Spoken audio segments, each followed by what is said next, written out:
In Lapland University of Applied Sciences, we have a digital solutions competence group where one of the focus areas is AI, robotics and cyber physical systems. Our laboratory is equipped with robotics, embedded systems and communications development solutions. The latest system is private 5G mobile network.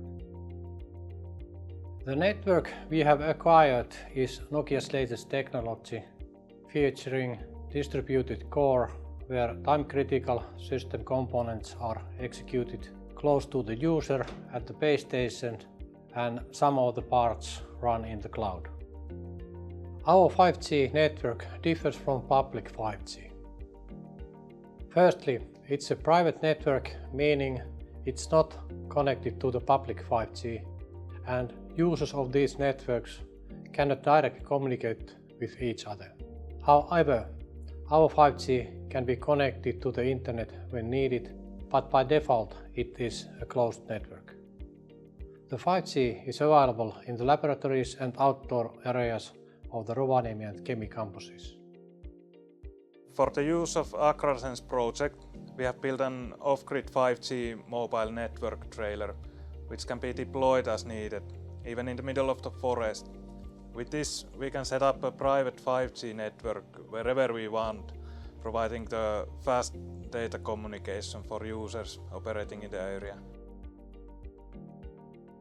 We are using the 5G network for video communication between an autonomous forwarder and a harvester, and for a data transmission from a drone conducting a forest inventory. Since 5G radio signals operate at around 4 GHz frequency range, the forest attenuates the signal, reducing network coverage compared to open terrain. Because of this, we are focused on developing and testing technological solutions to improve network coverage.